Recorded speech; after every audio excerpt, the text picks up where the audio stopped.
2026년 6월 5일 오후 1시 전 세계 시가총액 1위 기업의 최고 경영자가 전용기를 타고 김포공항에 내렸습니다. 그의 이름은 젠슨 황, 엔비디아의 창업자이자 최고 경영자입니다. 엔비디아의 시가총액은 현재 약 3조 달러, 우리 돈으로 4천조 원이 넘습니다. 애플과 마이크로소프트를 제치고 세계 시가총액 1위에 오른 기업입니다. 삼성전자 시가총액의 10배가 넘는 숫자입니다. 챗 GPT도 클로드도 미드저니도 유튜브 추천 알고리즘도 자율주행 소프트웨어도 전부 엔비디아 칩 위에서 돌아갑니다. 한마디로 지금 우리가 쓰는 인공지능의 하드웨어를 독점하고 있는 회사의 수장입니다. 그런 그가 한국에 도착하자마자 가장 먼저 찾아간 곳이 어디인지 아십니까? 청와대가 아닙니다. 삼성전자 본사가 아닙니다.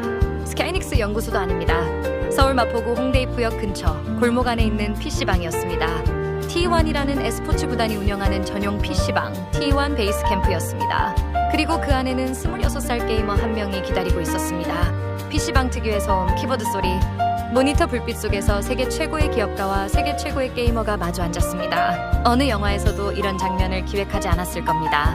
리그 오브 레전드 프로게이머 페이커 이상혁, 월드 챔피언십을 5번 제패한 남자, 전 세계에서 가장 유명한 게이머. 같은 날 저녁에는 최태원 SK그룹 회장, 정의선 현대차그룹 회장, 구강모 LG그룹 회장, 이혜진 네이버 의장과 삼겹살의 소주를 곁들인 이른바 삼소 회동이 예정돼 있었습니다. AI 반도체, 로보틱스, 피지컬 AI, 데이터 센터 인프라, 수십조 원이 오가는 협의가 기다리고 있는 날이었습니다. 그런데 젠슨 황은 그 모든 것보다 PC방을 먼저 잡았습니다. 이 선택이 단순한 이벤트였을까요? 저는 이 순서 하나가 지금 우리가 사는 AI 시대의 본질을 통째로 설명한다고 생각합니다. 아무리 바쁜 사람도 자기가 중요하다고 생각하는 것을 먼저 합니다. 그것은 CEO에게는 당연한 것입니다. 세계 1위 AI 기업 최고 경영자의 하루는 분 단위로 계획됩니다. 공항에 내리는 순간부터 이미 모든 일정이 짜여 있습니다. 그 일정표에서 가장 앞칸에 적힌 이름이 재벌 총수가 아니라 게이머였다는 것. 이것은 의도된 메시지입니다. 젠슨 황이 왜 그 선택을 했는지 이해하려면 그가 어디서 왔는지부터 봐야 합니다. 시간을 약 30년 전으로 거슬러 올라가겠습니다. 1990년대 후반, 엔비디아는 파산 직전이었습니다. ATI라는 캐나다 경쟁사에 밀리며 주가가 바닥을 쳤습니다. 직원들 사이에서 회사가 살아남을 수 있겠느냐는 말이 공공연하게 나왔습니다. 젠슨 황 본인도 훗날 인터뷰에서 당시를 이렇게 회고한 적이 있습니다. 만약 그때를 미리 알았다면 시작하지 않았을 것입니다. 너무 힘들었습니다. 그 시절 젊은 젠슨 황이 자주 찾던 곳이 있었습니다. 서울 용산 전자상가였습니다. 그는 직접 그래픽카드 박스를 들고 상인들을 찾아다니며 말했습니다. 이 카드를 PC방에 넣어주세요. 당시 한국은 IMF 외환위기 직후였습니다. 수많은 사람들이 직장을 잃고 창업 전선에 뛰어들었고 그 창업 아이템 중 가장 인기 있는 것이 바로 PC방이었습니다. 초기 비용이 상대적으로 낮고 유행에 민감한 젊은 층이 몰리는 아이템이었기 때문입니다. 1998년 스타크래프트가 출시되면서 PC방 수는 폭발적으로 늘어났습니다. 1999년에 3,000개였던 PC방이 2001년에는 전국에 2만 개를 넘어섰습니다. 단 2년 만에 7배가 늘어난 겁니다. PC방 하나를 열면 컴퓨터를 수십 대씩 들여야 했습니다. 그 컴퓨터마다 그래픽카드가 필요했습니다. 그 수요를 타고 엔비디아가 살아났습니다. 1999년 엔비디아가 지포스 256을 출시하면서 GPU라는 단어를 처음 만들었습니다. 그래픽 처리 장치, GPU. 그 단어를 세상에 처음 꺼낸 배경에 한국 PC방이 있었습니다. 젠슨 황은 나중에 이 시절을 이렇게 회고했습니다. PC방이 없었다면 오늘날의 엔비디아는 존재하지 않았을 것입니다. 당시 용산에서 그 그래픽카드를 팔았던 상인들은 이렇게 기억합니다. 그때 그래픽카드가 트럭으로 나갔어요. 지금 전 세계 AI 칩 시장을 독점하는 엔비디아의 생존 비결이 실은 한국의 PC방이었던 겁니다. 사람들이 스타크래프트 한 판 더 하려고 돈을 내고 들어갔던 그 공간이 20년 뒤 AI 시대를 만든 기술의 자금줄이었습니다. 그런데 여기서 한 가지 더 놀라운 사실이 있습니다. 젠슨 황이 처음 한국 땅을 밟게 된 계기 자체가 특별합니다.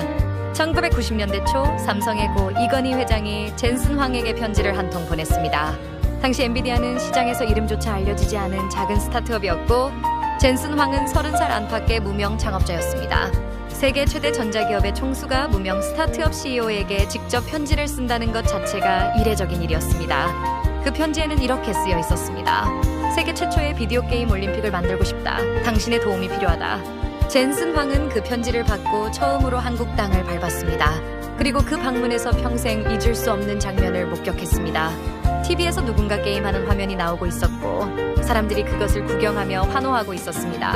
지금은 트위치나 유튜브에서 흔하게 볼 수 있는 풍경이지만 1990년대 초 미국에서는 상상도 못할 문화였습니다. 게임은 혼자 방에서 하는 것이었지 다 같이 모여 구경하는 것이 아니었습니다. 젠슨 황은 훗날 이렇게 말했습니다. 다른 사람이 게임하는 모습을 TV에서 시청하는 문화를 저는 한국에서 처음 봤습니다. 그 장면이 젠슨 황에게 하나의 확신을 심어줬습니다. 게임은 혼자 하는 취미에서 보여주는 스포츠로 진화할 수 있다. 그리고 그 스포츠가 커질수록 더 빠르고 더 강력한 그래픽카드를 원하는 사람이 늘어난다. e스포츠라는 단어조차 존재하지 않던 시절에 젠슨 황은 한국에서 그 미래를 먼저 봤습니다. 그 확신이 엔비디아를 살렸고 그 그래픽카드 기술이 결국 AI 시대를 여는 씨앗이 됐습니다. GPU가 게임이 아닌 AI 학습에 쓰일 수 있다는 것을 연구자들이 발견한 것은 2012년이었습니다. 그 이후 엔비디아의 주가는 10년 만에 200배 이상 올랐습니다. 아무도 예상하지 못한 방향으로 기술이 진화한 겁니다. 자, 이제 다시 2026년으로 돌아옵니다. 젠슨 황기 1990년대 초 한국에서 목격한 그 문화, 즉 게임을 보여주는 스포츠로 만든 그 흐름의 맨 끝에 서 있는 사람이 바로 페이커입니다.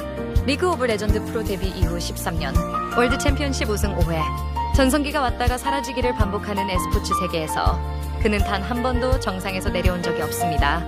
평균 프로게이머 선수 생명이 5년을 넘기 어려운 종목에서 13년 동안 세계 최고를 유지하고 있습니다. 26살이 늙었다고 불리는 종목에서 여전히 가장 젊은 선수들보다 빠른 판단을 내립니다. 이건 단순히 재능의 문제가 아닙니다. 페이커는 매 시즌 메타가 바뀔 때마다, 즉 게임의 규칙 자체가 달라질 때마다 가장 빠르게 적응하는 선수로 꼽힙니다. 환경이 바뀌어도 본질적인 판단력은 흔들리지 않는 사람입니다. 젠슨 황기 PC방 문을 열고 들어갔을 때 페이커를 포함한 T1 선수단 5명이 자리를 지키고 있었습니다. 시즌 중에 훈련을 잠시 멈추고 나온 겁니다. 이 만남에서 나온 첫 번째 대화를 들으면 웃음이 먼저 나옵니다. 젠슨 황기 페이커에게 물었습니다. 어떤 그래픽카드 쓰세요? 페이커의 대답은 짧았습니다. 5권심이요. 현장에서 웃음이 터졌습니다. RTX 5090을 품에 안고 온 사람 앞에서 한 단계 아래 모델을 쓴다고 덤덤하게 말한 겁니다. 젠슨 황도 웃으면서 자기가 직접 사인한 RTX 500을 꺼내 페이커에게 건넸습니다. 세상에 딱 하나뿐인 에디션입니다. 언젠가 100만 달러짜리가 될 수도 있어요. 이 대화가 그날 가장 많이 회자된 장면이 됐습니다. 단순히 웃겨서가 아닙니다.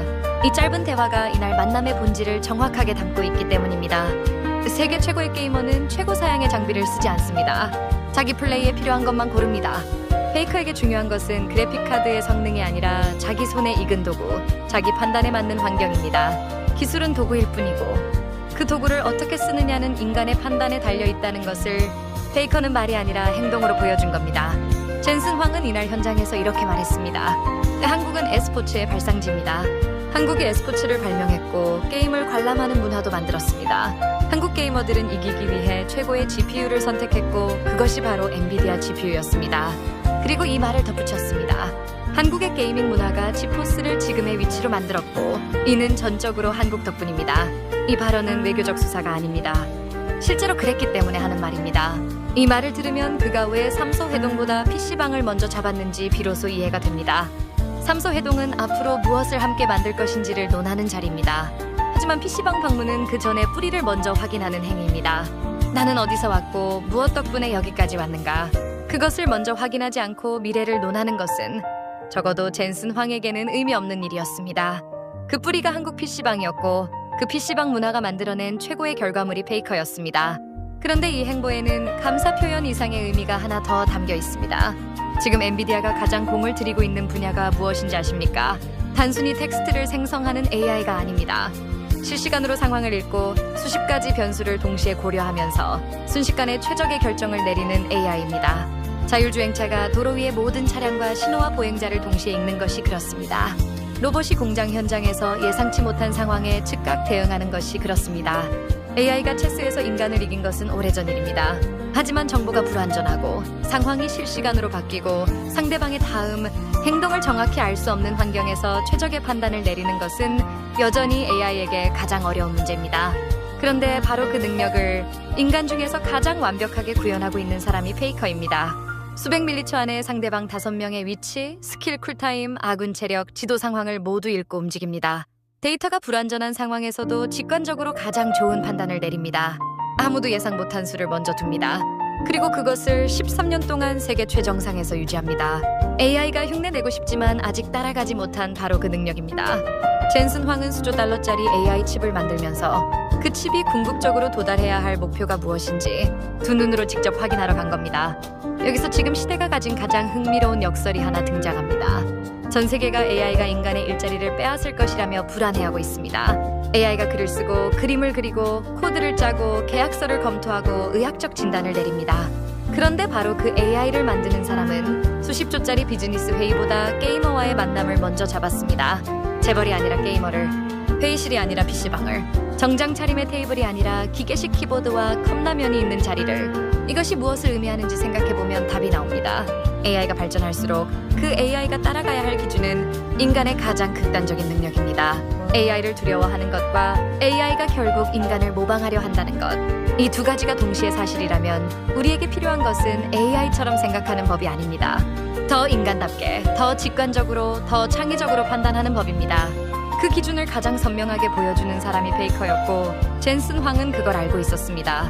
엔비디아의 최신 AI 칩인 블랙웰은 초당 수천 조번의 연산을 처리합니다. 하지만 그 연산 능력이 아직 따라가지 못한 것이 있습니다. 불확실한 상황에서 불완전한 정보로 순간적으로 가장 좋은 판단을 내리는 것. 베이커는 그것을 매 경기마다 합니다. 이 모든 이야기가 결국 하나의 선으로 이어집니다. 1990년대 초 이건희 회장의 편지 한 통이 젠슨 황을 한국으로 불렀습니다.